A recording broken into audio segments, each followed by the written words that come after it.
ವೀಕ್ಷಕರೆಲ್ಲರಿಗೂ ನಮ್ಮ ವಾಹಿನಿಯ ದೈನಿಕ ರಾಶಿ ಫಲ ವಿಶೇಷ ಕಾರ್ಯಕ್ರಮಕ್ಕೆ ಸ್ವಾಗತ. ಇವತ್ತಿನ ಈ ವಿಡಿಯೋದಲ್ಲಿ ನಾವು ವರ್ಷ 2026 ರ ಜುಲೈ ತಿಂಗಳಿನ 20 ಮತ್ತು 21ನೇ ತಾರೀಕಿನ ದಿನಗಳ ಕುಂಭ ರಾಶಿಯ ದೈನಿಕ ಫಲಗಳನ್ನು ತಿಳಿದುಕೊಳ್ಳಲಿದ್ದು, ಇಲ್ಲಿ ಈ ದಿನಗಳು ಕುಂಭ ರಾಶಿಯ ಜಾತಕದವರ ಪಾಲಿಗೆ ಹೇಗೆ ಸಾಬೀತಾಗಲಿವೆ ಅನ್ನೋದೆಲ್ಲವನ್ನ ಇಲ್ಲಿ ವಿಸ್ತಾರ ರೂಪದಲ್ಲಿ ತಿಳಿದುಕೊಳ್ಳೋಣ. ವಿಡಿಯೋ ಪ್ರಾರಂಭಿಸುವುದಕ್ಕೂ ಮುನ್ನ ಎಂದಿನಂತೆ ನಮ್ಮ ವಿನಂತಿ ಎಂದರೆ, ನೀವಿನ್ನೂ ನಮ್ಮ ಚಾನೆಲ್ ಸಬ್ಸ್ಕ್ರೈಬ್ ಮಾಡಿಲ್ಲವೆಂದರೆ ಈ ಕೂಡಲೇ ನಮ್ಮ ಚಾನೆಲ್ ಅನ್ನು ಸಬ್ಸ್ಕ್ರೈಬ್ ಮಾಡಿ. ಜತೆಗೆ ನಮ್ಮೆಲ್ಲ ವಿಡಿಯೋಗಳ ನಿರಂತರ ಅಪ್ಡೇಟ್ಸ್ಗಳಿಗಾಗಿ ತಪ್ಪದೇ ಪಕ್ಕದ ಬೆಲ್ ಐಕಾನ್ ಬಟನ್ ಕೂಡ ಕ್ಲಿಕ್ ಮಾಡಿ. ನಿಮ್ಮ ಜೀವನದಲ್ಲಿಯೂ ಏನಾದರೂ ಸಮಸ್ಯೆಗಳು ಬಾಧಿಸುತ್ತಲಿದ್ದರೆ ಈ ಕೂಡಲೇ ಸ್ಕ್ರೀನ್ ಮೇಲೆ ಕಾಣ್ತಿರುವ ನಮ್ಮ ಗುರೂಜಿ ನಂಬರಿಗೆ ಕರೆ ಮಾಡಿ ಶೀಘ್ರವೇ ಶಾಶ್ವತ ಪರಿಹಾರ ಕಂಡುಕೊಳ್ಳಿ. ವೀಕ್ಷಕರೇ, ಜುಲೈ ತಿಂಗಳಿನ 20ನೇ ತಾರೀಕಿನ ದಿನವೂ ಸೋಮವಾರದ ದಿನವಾಗಿರಲಿದ್ದು, ಇಲ್ಲಿ ಆಷಾಢ ಮಾಸದ ಶುಕ್ಲ ಪಕ್ಷದ ಸಪ್ತಮಿಯ ತಿಥಿ ಇರಲಿದೆ. ಹಾಗೆ ಈ ದಿನದಂದು ಹಸ್ತ ನಕ್ಷತ್ರದ ಗೋಚರದ ಜತೆಗೆ ಶಿವ ಹೆಸರಿನ ಯೋಗವಿರಲಿದೆ. ಚಂದ್ರದೇವನು ಈ ದಿನದಂದು ಕನ್ಯಾರಾಶಿಯಲ್ಲಿ ಗೋಚರಿಸಲಿದ್ದು, ಇಲ್ಲಿ ಸೂರ್ಯದೇವನು ಕರ್ಕರಾಶಿಯಲ್ಲಿ ವಿರಾಜಮಾನನಾಗಿರಲಿದ್ದಾನೆ. ಈ ದಿನದಂದು ಅಭಿಜಿತ ಮುಹೂರ್ತವು ಮಧ್ಯಾಹ್ನದ 12 ಗಂಟೆಯಿಂದ ಹಿಡಿದು ಮಧ್ಯಾಹ್ನದ 12:55 ಇರಲಿದೆ. ಇನ್ನು ಜುಲೈ ತಿಂಗಳಿನ 21ನೇ ತಾರೀಕಿನ ದಿನವು ಮಂಗಳವಾರದ ದಿನವಾಗಿರಲಿದ್ದು, ಇಲ್ಲಿಯೂ ಕೂಡ ಆಷಾಢ ಮಾಸದ ಶುಕ್ಲ ಪಕ್ಷದ ಅಷ್ಟಮಿಯ ತಿಥಿ ಇರಲಿದೆ.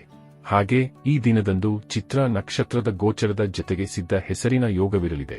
ಚಂದ್ರದೇವನು ಈ ದಿನದಂದು ಭಾಗಶಃ ತುಲಾರಾಶಿಯಲ್ಲಿ ಗೋಚರಿಸಲಿದ್ದು, ಇಲ್ಲಿ ಸೂರ್ಯದೇವನು ಮಾತ್ರ ಈ ದಿನದಂದು ಕೂಡ ಕರ್ಕರಾಶಿಯಲ್ಲಿಯೇ ವಿರಾಜಮಾನನಾಗಿರಲಿದ್ದಾನೆ. ಈ ದಿನದಂದು ಅಭಿಜಿತ ಮುಹೂರ್ತವು ಮಧ್ಯಾಹ್ನದ 12 ಗಂಟೆಯಿಂದ ಹಿಡಿದು ಮಧ್ಯಾಹ್ನದ 12:55 ಇರಲಿದೆ. ವೀಕ್ಷಕರೇ, ಇದು ಈ 2 ದಿನಗಳ ಗ್ರಹ, ನಕ್ಷತ್ರ ಮತ್ತು ಯೋಗಗಳ ಕುರಿತಾಗಿರುವ ಮಾಹಿತಿಯಾಗಿದ್ದು, ಈ ಮಾಹಿತಿಯನ್ನೇ ಆಧರಿಸಿ ಈಗ ಈ ದಿನಗಳ ಕುಂಭ ರಾಶಿಯ ಫಲಗಳನ್ನು ನೋಡೋಣ.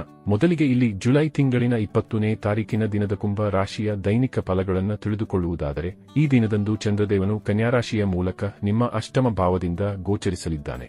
ಹೀಗಾಗಿ ಇಲ್ಲಿ ಸಮಯ ಒಂದಿಷ್ಟು ವಿರೋಧಾಭಾಸದಿಂದ ಕೂಡಿರಲಿದೆ.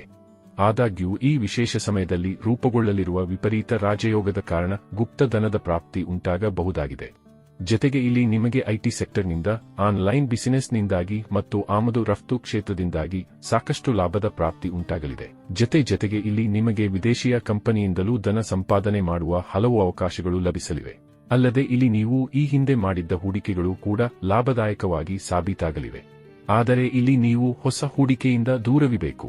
ವಿಶೇಷವಾಗಿ ಈ ದಿನದಂದು ನೀವು ನಿಮ್ಮ ಕ್ರೋಧದ ಮೇಲೂ ನಿಯಂತ್ರಣವನ್ನ ಹೊಂದಿರಬೇಕು. ಪರಿವರ್ತನೆಗೂ ಈ ಸಮಯ ಉಚಿತವಾಗಿ ಸಾಬೀತಾಗಲಾರದು. ಇಲ್ಲಿ ಸ್ಟಾಕ್ ಮಾರ್ಕೆಟ್ ಮತ್ತು ಕಮೋಡಿಟಿ ಸೆಕ್ಟರ್ನಿಂದಲೂ ನೀವು ದೂರವಿರುವುದೇ ಉತ್ತಮವಾಗಿರಲಿದೆ. ಇಲ್ಲಿ ನಿಮ್ಮ ಮನಸ್ಸಿನಲ್ಲಿ ಏನಾದರೂ ಗೊಂದಲಗಳು ಕೂಡ ಮನೆ ಮಾಡಿರಲಿವೆ. ಅಂದರೆ ಇಲ್ಲಿ ನಿಮಗೆ ಕನ್ಫ್ಯೂಷನ್ನ ಸ್ಥಿತಿ ಕಂಡು ಬರಲಿದೆ. ಹೀಗಾಗಿ ಇಲ್ಲಿ ಪರಿಣಾಮಕಾರಿಯಾಗಿರುವ ನಿರ್ಧಾರಗಳನ್ನು ಕೈಗೊಳ್ಳುವ ಕ್ಷಮತೆಯಲ್ಲಿಯೂ ಕೊರತೆ ಕಂಡು ಬರಲಿದೆ. ಈ ದಿನದಂದು ನೀವು ಇನ್ನೊಬ್ಬರ ತಪ್ಪುಗಳನ್ನೇ ಗುರುತಿಸಲಿದ್ದು, ಅವರಲ್ಲಿರುವ ಒಳ್ಳೆಯತನವನ್ನ ಮರೆಯಲಿದ್ದೀರಿ. ಹೀಗಾಗಿ ಇಲ್ಲಿ ನೀವು ಈ ತಪ್ಪುಗಳಿಂದ ಹೊರಬರಬೇಕಿದ್ದು, ಇಲ್ಲದೆ ಹೋದಲ್ಲಿ ನಂತರದಲ್ಲಿ ಪಶ್ಚಾತ್ತಾಪ ಪಡಬೇಕಾಗಿ ಬರಲಿದೆ. ಇಲ್ಲಿ ನಿಮ್ಮ ಈ ಸ್ವಭಾವದಿಂದಾಗಿ ಸಂಬಂಧಗಳು ಮುರಿದು ಬೀಳಲು ಬಹುದಾದ ಸಾಧ್ಯತೆ ಖಂಡಿತ ಇರಲಿದೆ. ವಿಶೇಷವಾಗಿ ಇಲ್ಲಿ ನೀವು ಇನ್ನೊಬ್ಬರನ್ನ ನಿಂದಿಸುವುದರಲ್ಲೇ ಸಮಯ ವ್ಯತೀತ ಮಾಡಬಹುದಾಗಿದೆ. ಇದು ನಿಮ್ಮ ಸಂಬಂಧಗಳಲ್ಲಿ ದೊಡ್ಡ ಸಮಸ್ಯೆಗಳನ್ನ ಖಂಡಿತ ಹುಟ್ಟು ಹಾಕಲಿದ್ದು, ಇದರಿಂದಾಗಿ ಇಲ್ಲಿ ಹೆಚ್ಚು ಎಚ್ಚರಿಕೆಯ ಪೂರ್ವಕ ಸಮಯ ವ್ಯತೀತ ಮಾಡಬೇಕು. ಇನ್ನು ಇದರ ನಂತರದಲ್ಲಿ ಇಲ್ಲಿ ಜುಲೈ ತಿಂಗಳಿನ 21ನೇ ತಾರೀಕಿನ ದಿನದ ಕುಂಭ ರಾಶಿಯ ದೈನಿಕ ಫಲಗಳ ಕುರಿತಾಗಿ ತಿಳಿದುಕೊಳ್ಳುವುದಾದರೆ, ಈ ದಿನದಂದು ಚಂದ್ರದೇವನು ತುಲಾ ರಾಶಿಯ ಮೂಲಕ ನಿಮ್ಮ ಭಾಗ್ಯಭಾವದಲ್ಲಿ ಗೋಚರಿಸಲಿರುವನು. ಹೀಗಾಗಿ ಈ ದಿನವು ನಿಮ್ಮ ಪಾಲಿಗೆ ಮಹಾಭಾಗ್ಯಶಾಲಿ ದಿನವಾಗಿ ಸಾಬೀತಾಗಲಿದೆ. ಇಲ್ಲಿ ಅದೃಷ್ಟ ನಿಮ್ಮೊಂದಿಗೆ ಇರಲಿದ್ದು, ಇಲ್ಲಿ ಏನೇ ಕೆಲಸ ಕಾರ್ಯಗಳನ್ನು ಮಾಡಲು ಹೊರಟರೂ ಅಲ್ಲಿ ಖಂಡಿತ ಸಫಲತೆ ನಿಮ್ಮ ಕೈಗೆಟುಕಲಿದೆ. ಜತೆಗೆ ಈ ದಿನದಂದು ಕಡಿಮೆ ಕರ್ಮ ಮಾಡಿದಾಗ್ಯೂ ನಿಮಗೆ ಹೆಚ್ಚಿನ ಫಲಗಳು ಲಭಿಸಲಿವೆ. ಇಲ್ಲಿ ಸದೃಢ ಚಂದ್ರದೇವನ ಗೋಚರದಿಂದಾಗಿ ನಿಮ್ಮ ಆದಾಯದ ಮೂಲಗಳಲ್ಲಿ ವೃದ್ಧಿ ಉಂಟಾಗಲಿದ್ದು, ಇಲ್ಲಿ ನೀವು ಒಂದಕ್ಕಿಂತ ಹೆಚ್ಚಿನ ಮೂಲಗಳಿಂದ ಧನ ಸಂಪಾದನೆ ಗೈಯಲು ಸಾಧ್ಯವಾಗಲಿದೆ. ಈ ದಿನದಂದು ನೌಕರಿಯಿಂದ ವಂಚಿತರಾದವರಿಗೂ ಉತ್ತಮ ಫಲಗಳ ಪ್ರಾಪ್ತಿಯಾಗಬಹುದಾಗಿದೆ. ಅಲ್ಲದೆ ಈ ದಿನಗಳು ವ್ಯಾಪಾರ ವಹಿವಾಟಿನ ದೃಷ್ಟಿಯಿಂದಲೂ ಭರಪೂರ ಲಾಭದಿಂದ ಕೂಡಿರಲಿವೆ. ಇಲ್ಲಿ ಕುಂಭ ರಾಶಿಯ ಜಾತಕದವರ ವ್ಯಾಪಾರ ವಹಿವಾಟಿನಲ್ಲಿ ಖಂಡಿತ ವೃದ್ಧಿ ಉಂಟಾಗಲಿದ್ದು, ವ್ಯಾಪಾರದ ವಿಸ್ತಾರವೂ ಕೂಡ ಈ ದಿನದಂದು ಸಾಧ್ಯವಾಗಲಿದೆ. ಇಲ್ಲಿ ನಿಮಗೆ ಭಾಗ್ಯದ ಸಹಕಾರವೂ ಕೂಡ ಲಭಿಸುವುದರಿಂದಾಗಿ ಇಲ್ಲಿ ನಿಮಗೆ ಸ್ಟಾಕ್ ಮಾರ್ಕೆಟ್, ಕಮೋಡಿಟಿ ಸೆಕ್ಟರ್ನಲ್ಲಿಯೂ ಉತ್ತಮ ಲಾಭದ ಪ್ರಾಪ್ತಿಯಾಗಲಿದೆ. ಇಲ್ಲಿ ಲಾಟರಿಯ ತನಕದ ಯೋಗ ನಿಮ್ಮದಾಗಿರಲಿದೆ. ಈ ಸಮಯ ಯಾತ್ರೆಗಳ ಸಂಬಂಧವೂ ಉತ್ತಮವಾಗಿರಲಿದ್ದು, ಇಲ್ಲಿ ವಿದೇಶಿಯ ಯಾತ್ರೆಗಳ ಯೋಗವೂ ನಿಮ್ಮದಾಗಬಹುದಾಗಿದೆ. ಅಲ್ಲದೆ ಇಲ್ಲಿ ನೀವು ಧಾರ್ಮಿಕ ಯಾತ್ರೆಗಳ ತನಕದ ಯೋಜನೆಯನ್ನು ರೂಪಿಸಬಹುದಾಗಿದೆ.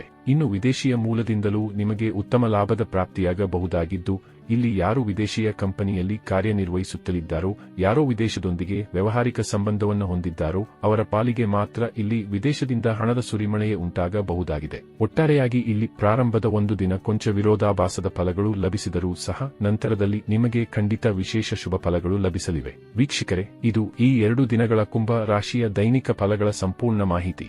ಈ ಮಾಹಿತಿ ನಿಮಗೆ ಇಷ್ಟವಾದರೆ ವಿಡಿಯೋವನ್ನು ಲೈಕ್ ಮತ್ತು ಶೇರ್ ಮಾಡಿ. ಹಾಗೆ ಚಾನೆಲ್ ಸಬ್ಸ್ಕ್ರೈಬ್ ಮಾಡುವುದರೊಂದಿಗೆ ನಿರಂತರ ವಿಡಿಯೋ ಅಪ್ಡೇಟ್ಸ್ಗಳಿಗಾಗಿ ತಪ್ಪದೇ ಪಕ್ಕದ ಬೆಲ್ ಐಕಾನ್ ಬಟನ್ ಕೂಡ ಕ್ಲಿಕ್ ಮಾಡಿ.